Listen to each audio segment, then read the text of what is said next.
Academy में आपका स्वागत है। आज बात बिहार के हाई स्कूल में प्रधानाध्यापक की बहाली की। जैसा कि हमको पता है, बिहार लोक सेवा आयोग ने लगभग 6000 हेडमास्टर की बहाली निकाली है। इस बहाली की अच्छाई ये है कि इसमें सरकारी स्कूलों में पढ़ाने वाले नियोजित शिक्षकों के अतिरिक्त प्राइवेट स्कूलों में पढ़ाने वाले शिक्षक भी प्रधानाध्यापक के लिए योग्य हैं और वो चाहें तो प्रधानाध्यापक बन सकते हैं। योग्यता क्या है, आरक्षण का लाभ कैसे मिलेगा, फ़ी कितना लगेगा, एग्ज़ाम का पैटर्न क्या होगा, वेतनमान कितना मिलेगा, आइए इस सब के लिए थोड़ा सा एक बार इस विज्ञापन को पढ़ने का प्रयास करते हैं। तो सबसे पहले तो ये कि बिहार लोक सेवा आयोग एग्ज़ाम लेगा।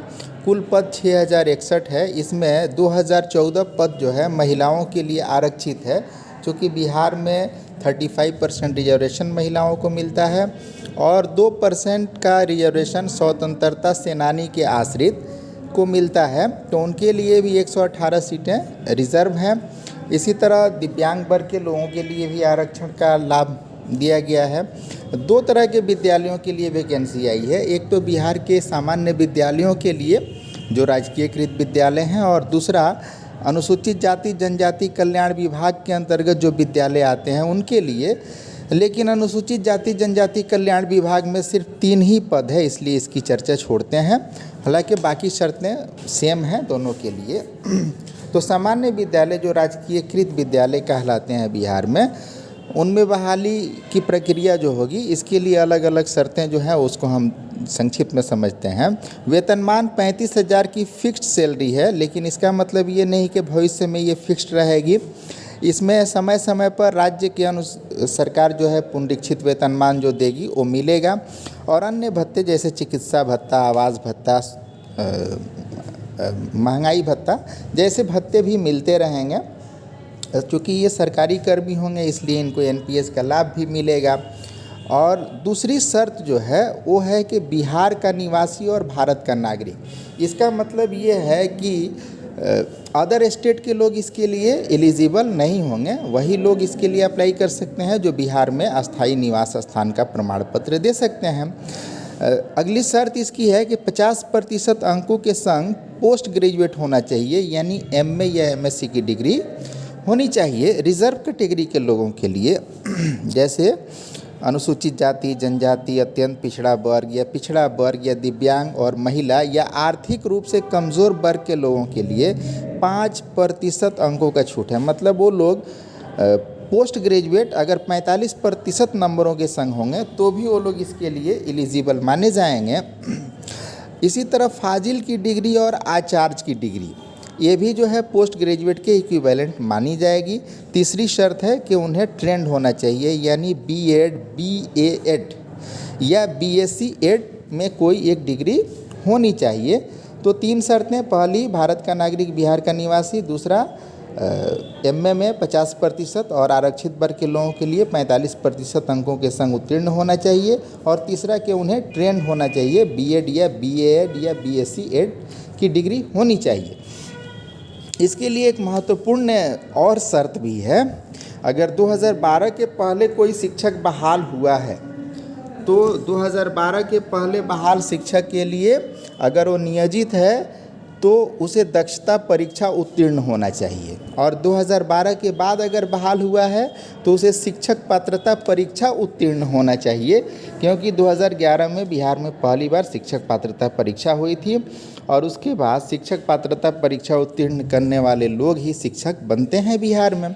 हाँ, एक चीज़ है, अगर सीबीएसई, आईसीएसई और बीएसईबी मतलब बिहार स्कूल एग्जामिनेशन बोर्ड, यानी बिहार बोर्ड से भी संबद्धता प्राप्त कोई विद्यालय है, या सीबीएसई बोर्ड से या आईसीएसई बोर्ड से संबद्धता प्राप्त कोई विद्यालय है, और उसमें कोई शिक्षक कार्य कर रहा है, तो उसके लिए न शिक्षक पात्रता परीक्षा उत्तीर्ण करने की शर्त है और न ही दक्षता परीक्षा उत्तीर्ण करने की शर्त है।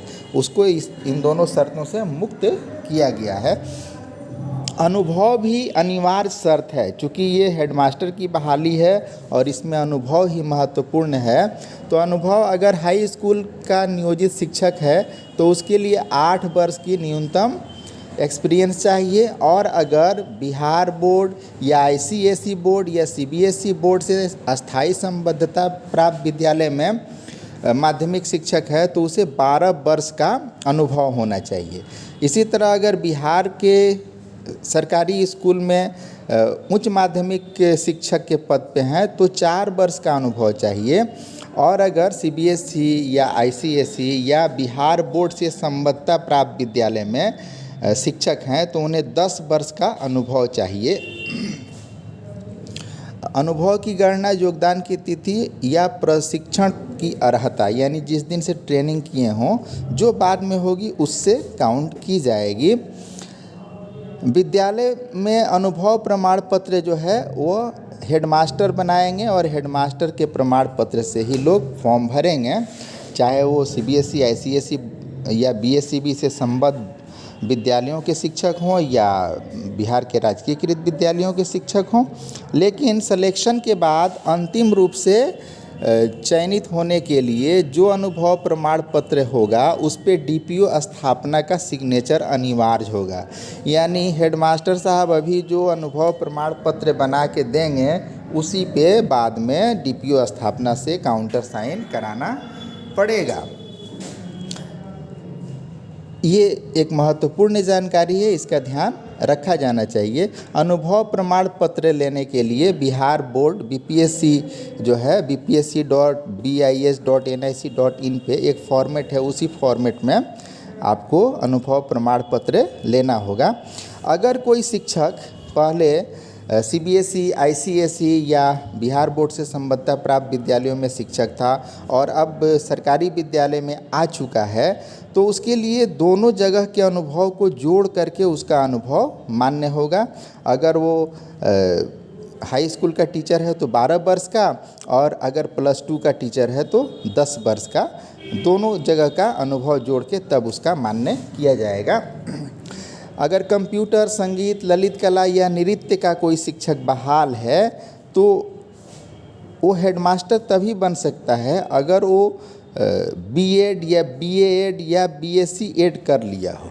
यानी कि जो शर्तें हैं उन शर्तों को पूरा करना पड़ेगा, उसे शैक्षणिक और प्रशैक्षणिक योग्यता होंगी तभी वो एलिजिबल हो पाएगा। क्योंकि कंप्यूटर, संगीत या ललित कला या नृत्य कला का शिक्षक बनने के लिए प्रशिक्षित होने की शर्त नहीं होती है, इसलिए यहाँ पे शर्त लगा दी गई है। उम्र सीमा के लिए एक विशेष बात यह है कि नियोजित शिक्षक की कोई ऊपरी या निचली उम्र सीमा निर्धारित नहीं है, बस वो शिक्षक है इतना ही काफ़ी है। लेकिन जो लोग सीबीएसई, आईसीएसई या बिहार बोर्ड से संबद्धता प्राप्त विद्यालयों में शिक्षक हैं तो उनके लिए न्यूनतम आयु 31 ईयर है, 31 वर्ष, और अधिकतम आयु जो है कैटेगरी वाइज निर्धारित की गई है। जैसे जनरल के लिए जनरल वर्ग की जो पुरुष होंगे 47 ईयर, पिछड़ा वर्ग और अत्यंत पिछड़ा वर्ग के पुरुष और महिला दोनों के लिए 50 वर्ष, अनारक्षित वर्ग की महिला के लिए भी 50 वर्ष और अनुसूचित जाति जनजाति के पुरुष और महिला सबके लिए 52 वर्ष ये उम्र सीमा रखी गई है। इसके अलावा भी बहुत सारी चीज़ें हैं विज्ञापन में, जैसे अगर कोई बिहार सरकार का सेवक है और लगातार 3 साल की सेवा कर चुका है तो उसे 5 अटेम्प्ट और 5 साल के उम्र की सीमा में छूट मिल जाएगी। ये भी एक बहुत अच्छी बात है, लेकिन उसके लिए उसे प्रमाण पत्र लगाना होगा। इसके अतिरिक्त अधिकतम आयु सीमा में दिव्यांग वर्ग के लोगों को 10 वर्ष की छूट मिल जाती है और सैनिकों को भी, भूतपूर्व जो सैनिक हैं उनको भी एज रिलैक्सेशन मिलता है। अब बात चयन प्रक्रिया की, तो चयन प्रक्रिया के लिए कुल 150 क्वेश्चन हैं, जिसमें 100 क्वेश्चन जो होंगे वो सामान्य अध्ययन के होंगे और उनका लेवल हाई स्कूल में पढ़ाए जाने वाले विषयों का ही होगा, और जो 50 प्रश्न होंगे वो बीएड के विषयों से संबंधित होंगे। और बीएड में जो विषय पढ़ाए जाते हैं उनका पूरा एक सिलेबस दिया हुआ है बीपीएससी के वेबसाइट पे, उसे डाउनलोड करके पढ़ना चाहिए। प्रश्न ऑब्जेक्टिव आएंगे, मल्टीपल चॉइस क्वेश्चन, और इसमें कोई निगेटिव मार्किंग नहीं होगी। ये दोनों बड़ी अच्छी चीज़ें हैं। न्यूनतम अर्हता इसमें निर्धारित की गई है, यानी कि जो लोग एग्ज़ाम देंगे तो कम से कम जनरल वर्ग के लोगों को 40%, पिछड़ा वर्ग को 36.5% और अत्यंत पिछड़ा को 34%, अनुसूचित जाति और जनजाति के महिलाओं तथा दिव्यांग वर्ग को 32% न्यूनतम क्वालिफाई मार्क्स निर्धारित किया गया है। इससे कम पे क्वालिफाई नहीं कराया जाएगा। साक्षात्कार यानी इंटरव्यू नहीं होगा। मेरिट कैसे बनेगी? तो मेरिट रिटन एग्ज़ाम के स्कोर के आधार पे बनेगी। अगर अंतिम सीट के लिए एक से ज़्यादा लोग बचते हैं और रिटन एग्ज़ाम में समान नंबर है तो फिर देखा जाएगा कि बीएड के पेपर में जिसका स्कोर ज़्यादा होगा उसको वरीयता दी जाएगी। इसी तरह अगर उससे भी निर्णय नहीं हुआ तो फिर उम्र के आधार पे वरीयता दी जाएगी, और वो भी नहीं हुआ तो फिर देवनागरी लिपि में वर्णमाला के अनुसार नाम लिखकर जिसका नाम पहले आएगा उसको सेलेक्ट किया जाएगा। अधिमानता मतलब पोस्टिंग जो होगी मेरिट कम चॉइस के आधार पर होगी, और सभी घोषणाएं जो उम्मीदवार करेंगे उसी के आधार पे उनकी पोस्टिंग और परीक्षा होने जा रही है। बिहार लोक सेवा आयोग कोई जांच नहीं कराएगा। जो भी जांच होगा सर्टिफिकेट वगैरह का वह शिक्षा विभाग कराएगा, जो उनका प्रशासनिक विभाग है वही कराएगा। बिहार लोक सेवा आयोग नहीं कराएगा। आरक्षण जो है यह बिहार सरकार के नियमानुसार आरक्षण का लाभ दिया जाएगा, लेकिन आरक्षण का जो दावा करेंगे उन्हीं को लाभ मिलेगा। और आरक्षण के लिए जो कोटियां दी गई हैं, जैसे अनारक्षित के लिए 01, शेड्यूल कास्ट के लिए 02, तो जो कोटि को सही सही भरना होगा तभी इनको आरक्षण का लाभ मिलेगा। और सिर्फ भरने से नहीं होगा बल्कि इसके पक्ष में सही दस्तावेज़ भी उपलब्ध कराने होंगे, उसके बाद ही होगा। दिव्यांग लोगों के लिए श्रुति लेखक की व्यवस्था है, और इसके लिए भी आपको पहले से ही फॉर्म भरते समय यस करना होगा कि हाँ मुझे श्रुति लेखक चाहिए। फॉर्म भरने में जो भी बारीकियां हैं उसको ध्यान में रखें, कोई गलती न करें, क्योंकि एडिट करने का कोई ऑप्शन है नहीं। हाँ, इसमें अगर गलती हो जाती है तो एक ऑप्शन है, वह ऑप्शन ये है कि आप चाहें तो फॉर्म को कैंसिल करके और अंतिम तिथि से पहले, चूँकि 11 मार्च से शुरू हो रहा है, 2 अप्रैल लास्ट डेट है, तो 2 अप्रैल से पहले अपना फॉर्म कैंसिल करके फिर से फॉर्म भर सकते हैं। लेकिन उसके लिए आपको फिर दोबारा फ़ी देना पड़ेगा। फ़ी जो रखा गया है वह शेड्यूल कास्ट, शेड्यूल ट्राइब्स, सभी वर्ग की महिलाएं और दिव्यांग के लिए 200 रुपये है, और बाकी लोगों के लिए 750 रुपीज़ है। अगर आधार कार्ड कोई अपना नहीं लगाता है बायोमेट्रिक पहचान के लिए तो उससे 200 रुपया अतिरिक्त बायोमेट्रिक फ़ी भी लिया जाएगा। आवेदन करने की शुरुआत 11 मार्च 24 से होगी और अंतिम तिथि 2 अप्रैल 2024 होगा। और जो कि भी प्रमाण पत्र आप लगाएंगे उसका PDF फॉर्मेट में ऑनलाइन आपको करना होगा। जो लोग 2023 में STET पास किए हैं वो रिज़ल्ट कार्ड नंबर के स्थान पर बिहार बोर्ड का यूनिक ID नंबर लिखेंगे, और निर्गत तिथि के स्थान पर परीक्षाफल प्रकाशन की तिथि को लिखेंगे। फॉर्म भरते समय अपना ईमेल ID, मोबाइल नंबर और यूज़र नेम तथा पासवर्ड को हमेशा एक्टिव रखेंगे और सुरक्षित रखेंगे। नाम, जन्मतिथि, कोटि, परीक्षा शुल्क इत्यादि भरने में सावधानी बरतेंगे। कोई भी गलती होने के बाद बहुत परेशानी होती है। फॉर्म भरने के बाद उसका एक हार्ड कॉपी डाउनलोड करके अपने पास रखना है, आयोग को भेजना नहीं है। और जब फॉर्म का हार्ड कॉपी डाउनलोड करें तो उसमें रजिस्ट्रेशन नंबर, बार कोड और सबमिटेड एप्लीकेशन नंबर हर एक पेज पर ज़रूर चेक कर लें, क्योंकि अगर ये चीज़ें हैं तभी आपका फॉर्म सही भरा हुआ माना जाएगा, वरना आपका फॉर्म रिजेक्ट भी हो सकता है। पूरी सावधानी के संग फॉर्म भरें और तैयारी करें। गोल्डन अपॉर्चुनिटी है बिहार के सरकारी विद्यालयों में प्रधानाध्यापक बनने की, एक डिग्निटी के संग सेवा का मौका भी है।